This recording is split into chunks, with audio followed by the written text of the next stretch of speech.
আসন্ন বাফুফে নির্বাচনে সভাপতি পদে প্রার্থী হওয়ার ঘোষণা দিলেন সাবেক ফুটবলার এবং সংগঠক তাবিথ আউয়াল।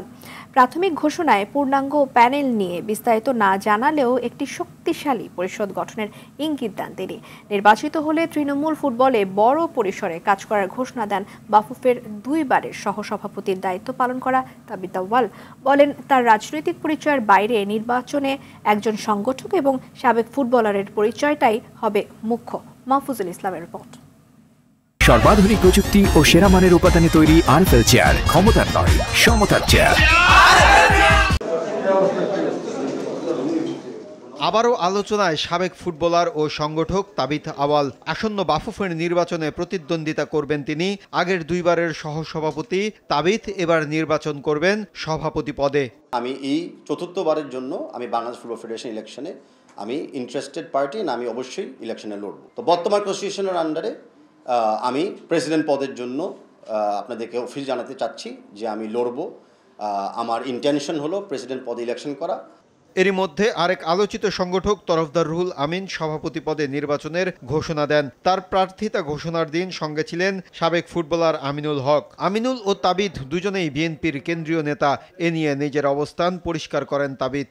আমিনুল হক সাহেবকেও যদি আপনি আমার মতো একটা দলের ভিতরে বন্দি করে রাখেন, সেটা আমি মনে করি না শোচনীয় হবে। কারণ আমিনুল হক সাহেবও ফুটবলের অঙ্গলের একজন ব্যক্তি। উনিও সাবেক ফুটবল দলের অধিনায়ক ছিলেন এবং উনি সাফ গোল্ডও জয়লাভ করেছিলেন। তা এখন কে কোন পরিচয় দিয়ে কাকে সাপোর্ট করছে, এটা আমি মনে করি তাদের ইন্ডিভিজুয়াল জায়গাতেই সীমিত রাখা ভালো। বাট গোয়িং ফরওয়ার্ড আমি চেস ক্রীড়াবিদ হিসাবে আপনাদের সামনে যে তাবিথ বয়স যখন আমার 12 বছর থেকে ধানমন্ডি ক্লাব থেকে আমি শুরু করি, স্পোর্টসম্যান হিসেবেই আমি আগামীতে ফুটবল ফেডারেশনে ইলেকশন করতে যাচ্ছি। শেষ পর্যন্ত নির্বাচনে ঐক্যমতের কমিটি হবে কিনা এ বিষয়ে কৌশলী উত্তর তাবিথ আউয়ালের। আমার জানা মতো বাংলাদেশ ফুটবল ফেডারেশনের প্রেসিডেন্টের জন্য একটা পদই আছে। তো যেই একটা পদের জন্য আমি একা লড়ছি, আমি কার সাথে মিউচুয়াল করব? আমার মিউচুয়াল করে লাভটা কি? সো আমি আমার পদ দিয়ে এখন আপনাদেরকে ডিক্লেয়ার করতেছি, আমি আমার প্রেসিডেন্ট পদটা নিয়ে এখন এই মুহূর্তে চিন্তিত। আর পরে কি হয় এটা অল ডিপেন্ডস কারা কারা দাঁড়াচ্ছে, কারা কারা ইলেকশন করে একটা ভূমিকা রাখতে চায়, আর কোন প্রক্রিয়াতে ওনারা আসতে চায়। সো এখানে একটা আমি বলে রাখি যে একটা ফুটবল ফেডারেশনের সাথে কিন্তু খালি নির্বাচিত কমিটি মেম্বাররা জড়িত থাকে না। নির্বাচিত কমিটি মেম্বারদের বাইরেও কিন্তু অনেকটা দায়িত্ব দেওয়া যায় বিভিন্ন এক্সটার্নাল কমিটি চেয়ার করার জন্য, বিভিন্ন এক্সটার্নাল কাজ করার জন্য।